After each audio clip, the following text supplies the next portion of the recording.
My name is Jhon, and welcome to Crassid, the channel where we uncover the haunting stories behind aviation's darkest days. Today, we revisit a tragedy that shook the entire world of aviation: Turkish Airlines Flight 981. In March 1974, a brand new McDonnell Douglas DC-10 took off from Paris, only to meet a horrifying fate minutes later. A small flaw in design led to a catastrophic chain of events, claiming the lives of 346 people. This is not just the story of a crash. It's the story of how a single failure exposed fatal flaws in modern aviation. Turkish Airlines Flight 981 was supposed to be a routine journey on a clear Sunday in March 1974.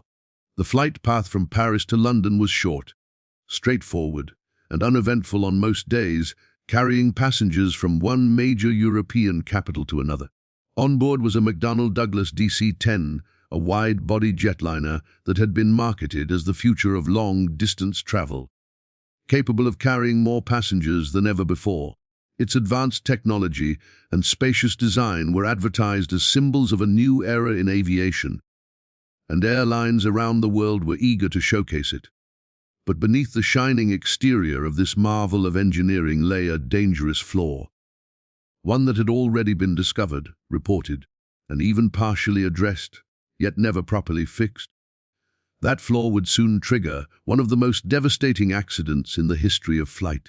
The story begins not in the sky but in the design rooms of McDonnell Douglas. When the DC-10 was conceived, it was built to compete with other wide-body aircraft like the Boeing 747 and the Lockheed L-1011.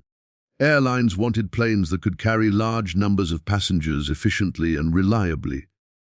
To achieve this, every design decision had to maximize capacity and minimize weight, because more weight meant more fuel consumption and less profit. One of those design decisions was about the cargo doors. Instead of using inward opening cargo doors, which were heavier but more structurally reliable, McDonnell Douglas engineers opted for outward opening cargo doors. This allowed more room inside the fuselage, freeing up space for baggage and cargo, which airlines valued. But outward opening doors are only safe if their locking mechanisms are absolutely secure, because the pressure inside the cabin during flight is far greater than the pressure outside. If such a door fails, it can blow out violently under that pressure difference. The problem was that the locking mechanism designed for the DC-10's cargo doors was flawed. In theory, it was simple enough. Locking pins were supposed to slide into place and secure the door, preventing it from opening once the aircraft was pressurized. But in practice, the design allowed ground crews to force the handle shut without the pins fully engaging. On the outside, it looked as if the door was locked correctly, but in reality, it was dangerously insecure. This issue wasn't just a possibility imagined by engineers. It was demonstrated in the real world years before Turkish Airlines Flight 981 ever took off. In 1972, an American Airlines DC-10 suffered a nearly identical failure on a flight out of Detroit. The cargo door burst open mid-flight, causing rapid decompression. Miraculously, that flight landed safely because the flaw did not completely collapse and the pilots managed to regain control. But the incident was a warning shot, a red flag that should have changed everything.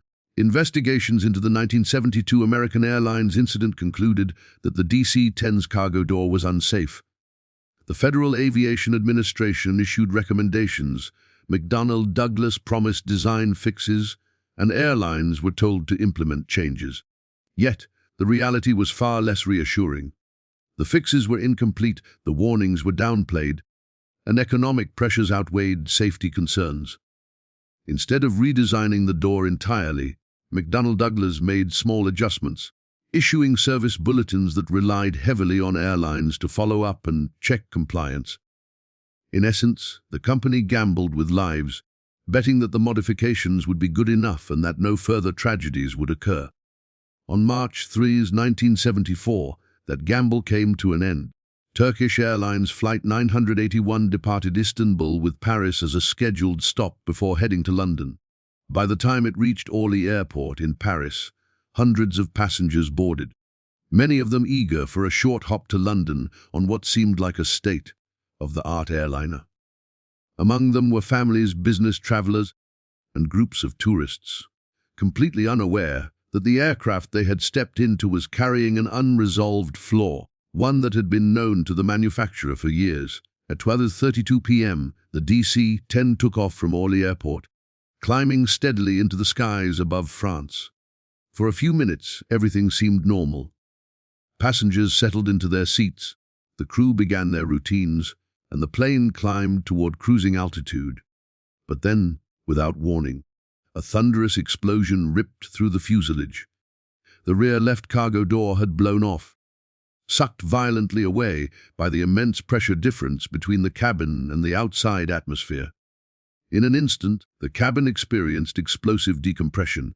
Air luggage, and even passengers near the rupture were hurled toward the gaping hole in the side of the aircraft. The consequences of that single-door failure were catastrophic. When the cargo door blew out, the pressure inside the cabin dropped so rapidly that the floor above the cargo hold gave way. This was not just a matter of flooring collapsing under stress. The DC-10 had been designed with its critical control cables, those connecting the cockpit to the tail's control surfaces, running directly beneath the floor. When the floor buckled, those cables snapped like threads. In one violent moment, the pilots were stripped of their ability to control the plane. The yokes in the cockpit, the pedals, the throttle inputs, all the tools that normally kept a jetliner stable in the sky, became useless. The crew fought desperately, trying to regain control, but the plane no longer obeyed their commands. From that point on, Flight 981 was doomed. The DC-10 plunged nose first toward the French countryside at incredible speed. Witnesses on the ground later described hearing a deafening roar before the plane slammed into a forest near the town of Ermenonville, just outside Paris. The impact was so violent that the aircraft disintegrated on contact, leaving no chance of survival for any of the 346 people on board. It became, at that moment, the deadliest plane crash in history. The aftermath was harrowing. Rescue teams arrived at a scene of utter devastation. The forest floor was littered with twisted metal, scattered luggage, and fragments of human lives abruptly cut short. Families waiting in London would never see their loved ones again. Whole households were wiped out. The scale of the loss was incomprehensible, not just in numbers, but in the sheer randomness of it all. Passengers who had simply chosen one flight on one afternoon found themselves caught in the middle of a catastrophe that experts had already warned could happen. When investigators pieced together the wreckage, the truth was undeniable. The cargo door had failed in exactly the way it had been predicted to fail. The locking mechanism had not fully engaged, and the handle had been forced shut by ground staff who believed they were securing it properly. There were telltale signs that the pins had not slid fully into place. It was a preventable accident, the direct result of a design flaw that had been recognized but never properly corrected. In short, it was not just a crash. It was a failure of accountability. What made the tragedy even more haunting was that it was avoidable. The 1972 American Airlines incident had been a warning. Aviation experts had urged a complete redesign of the DC-10's cargo doors. Yet McDonnell Douglas, faced with the costs of grounding planes and modifying them, had chosen to take the cheaper, quicker route. Airlines, including Turkish Airlines, had not always enforced the recommended checks rigorously. Regulators had allowed compromises. In that chain of decisions, safety had been sacrificed for convenience, and the passengers of Flight 981 paid the ultimate price. The loss of Turkish Airlines Flight 981 forced the aviation world to confront its own negligence. The deaths of 346 men, women, and children were not just the result of an unpredictable failure. They were the inevitable outcome of ignoring repeated warnings, of placing profit and speed above human lives. The cargo door design flaw was no longer just a technical problem. It became a symbol of what happens when manufacturers, airlines, and regulators fail to uphold their responsibility to the passengers who trust them with their lives. For the families left behind, No technical explanation could ever justify the loss. To them, it was not about cargo doors or control cables. It was about the absence of loved ones who should have arrived safely at Heathrow that day. It was about children who would never grow up, parents who would never return home, dreams that ended violently in a forest outside Paris. The statistics made headlines, but the human stories behind those numbers carried the real weight of the tragedy. In the years that followed, changes were finally made. Cargo doors on DC-10s were redesigned and reinforced. Locking mechanisms were improved to ensure that no ground crew could ever mistakenly secure a door without it being truly locked. Flaw reinforcements were added to prevent collapses that could sever control systems. But these changes came at the cost of hundreds of lives. The world learned, yet again, that in aviation, warnings ignored often lead to disasters written in blood. Turkish Airlines Flight 981 is remembered not just as a crash, but as a tragedy foretold. It was a preventable disaster that happened because known flaws were dismissed, because profit and convenience overshadowed safety, because the lessons of an earlier near miss were not heeded. The explosive decompression and loss of control that day were not acts of fate. They were the direct consequences of human failure long before the aircraft ever left the runway. And as the wreckage was cleared from the forest of Ermenonville, the aviation world was left with a grim reminder that safety must never be optional, and that every ignored warning has the potential to become tomorrow's catastrophe. The crash of Turkish Airlines Flight 981 was more than a single moment of horror in aviation history. It was a disaster that reverberated across the globe and forced the industry to confront its own failings. The sheer loss of life was staggering: 346 men, women, and children gone in an instant. It was the deadliest accident in commercial aviation at the time, and that fact alone demanded answers. But beyond the immediate grief and shock, the tragedy became a turning point, a catalyst that reshaped how airplanes were designed, inspected, and certified for the decades to follow. It marked the moment when the aviation industry could no longer afford to look away from known flaws, no longer ignore warnings, and no longer let corporate convenience outweigh human lives. The investigation into the crash revealed everything that had gone wrong. The cargo door had failed exactly as engineers and investigators had warned 2 years earlier, after the American Airlines near miss. The locking mechanism was unsafe, the pressure differential caused the floor to collapse, and the severed control cables doomed the aircraft. But what disturbed the world even more was the realization that this was not a freak accident. It was the product of negligence, of half measures, of corners cut. The problem had been reported, documented, and supposedly fixed, yet the fixes had been insufficient. The fact that 346 people died from an issue that had already been identified sent shockwaves far beyond the borders of France. It rattled confidence in McDonnell Douglas, in regulators like the Federal Aviation Administration, and in the entire system meant to keep passengers safe. Public outrage grew quickly. Newspapers around the world reported not just on the tragedy itself, but on the hidden story behind it. This was not an accident caused by bad weather or pilot error, the kinds of risks passengers could understand and accept. This was a disaster born of flawed engineering and corporate negligence, the kind of mistake that should never have made it into the sky. Families demanded accountability. Governments demanded change. The crash became a courtroom issue as well as an aviation one. Lawsuits were filed against McDonnell Douglas, and regulators faced intense scrutiny over why their safety measures had failed to prevent such a tragedy. For McDonnell Douglas, the consequences were severe. The company's reputation took a massive blow. The DC-10, once marketed as a flagship of modern air travel, now carried a stigma of danger. Passengers grew fearful of flying on it, airlines hesitated to keep it in service, and the press labeled it an unsafe aircraft. The manufacturer had no choice but to respond. They were forced to admit the cargo door design was flawed and to issue mandatory redesigns. New locking mechanisms were installed. far more robust than the earlier ones. Inspection procedures were tightened, and ground crews received new training to ensure that no door could ever again be improperly secured. But for many, these changes felt too late, like a bandage applied after a wound had already bled out. The improvements would save future lives, but they could not erase the 3T-46 already lost. Regulatory bodies around the world also faced their moment of reckoning.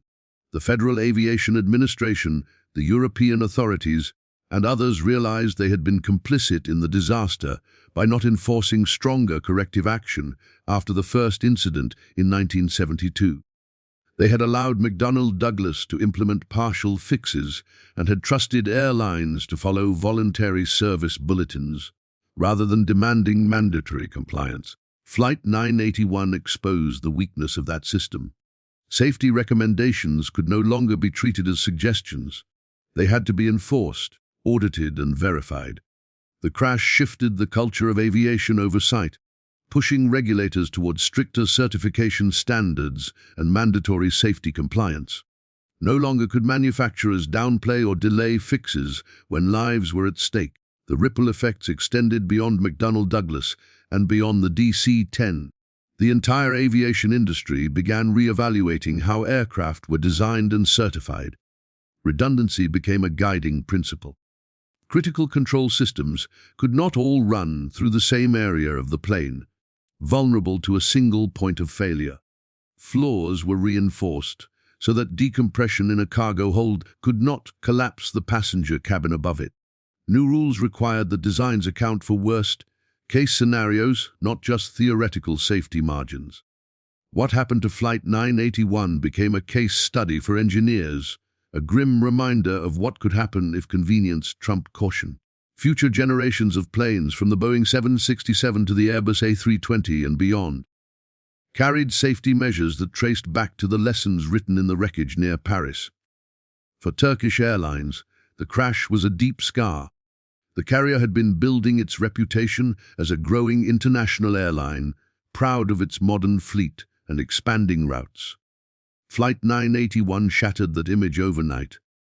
Though the cargo door flaw was not of Turkish Airlines' making, the disaster was forever tied to their name.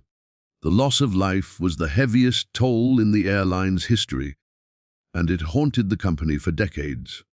It became a symbol of how vulnerable airlines were to the flaws of the planes they operated, how little control they sometimes had over the safety of the equipment they purchased and trusted.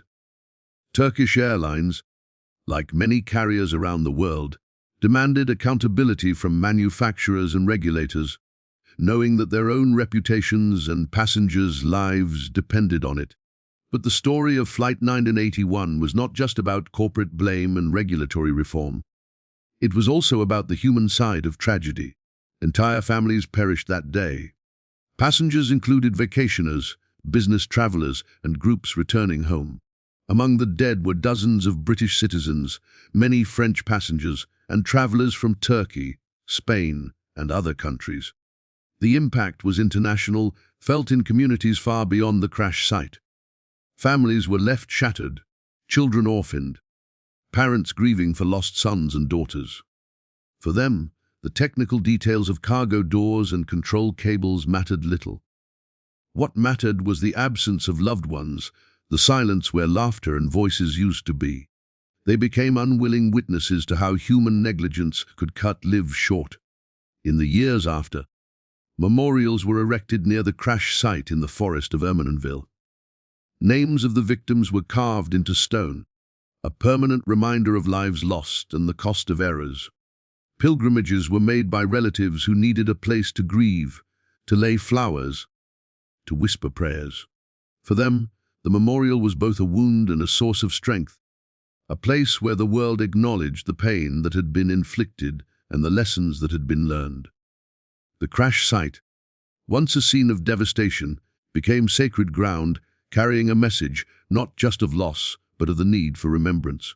The legacy of Flight 981 continues to echo in aviation even today.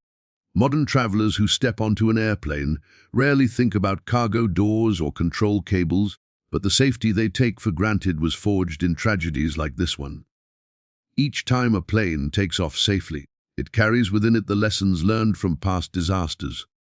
Turkish Airlines Flight 981 stands among the most important of those lessons, a stark example of what happens when warnings are ignored and safety is compromised. The crash forced engineers to build better, regulators to enforce stricter, and manufacturers to accept accountability. It reshaped the balance between profit and protection, pushing the industry closer to the remarkable safety record it enjoys today. Yet, despite all the changes, the story of Flight 981 is not one that can be told only in technical terms. It is a human story at its core. A story of hundreds of lives suddenly ended and of countless others forever scarred by loss. It is about families who waited for loved ones at Heathrow, only to hear the news that they would never arrive. It is about investigators who pieced together the truth from twisted wreckage, and were forced to confront the failures of an industry they trusted. It is about a world that realized progress in aviation had come at a terrible price. And it is about the enduring responsibility of every manufacturer, every regulator, and every airline to ensure that such a preventable tragedy never happens again. As the years pass, new generations may not know the name Turkish Airlines Flight 981, but they benefit from its legacy every time they step onto an airplane. The reinforced doors, the redundant systems, the rigorous oversight, all are part of the invisible shield built from the lessons of Ermenonville. The victims of Flight 981 did not die in vain, for their loss forced the aviation world to change. But the price of those changes was unbearably high, measured not in dollars or engineering hours, but in human lives. The crash remains a reminder that progress in aviation has always been written with blood and tears. Each safety measure we trust today was born out of a disaster someone else did not survive. Behind every regulation is a story of grief. Behind every reinforced system is a family forever altered. Turkish Airlines Flight 981 is one of those stories, perhaps one of the clearest examples of how negligence can turn into catastrophe and how catastrophe can turn into reform. It is a tragedy that shaped the skies we fly in today, skies that are safer because of the lessons it forced the world to learn. And as the memorial in Ermenonville stands in silence, surrounded by trees that once bore witness to unimaginable devastation, it carries a message that transcends time. It reminds us that safety is not automatic, that every warning matters, and that every life lost must push the world toward greater vigilance. For the passengers of Turkish Airlines Flight 981, the journey ended in heartbreak. But for the millions who have flown safely since, their legacy endures, written in every safe landing, every secure takeoff, every silent moment when a cargo door stays locked as it should. That is the bittersweet gift they left behind, a gift bought at an unimaginable cost, one that must never be forgotten.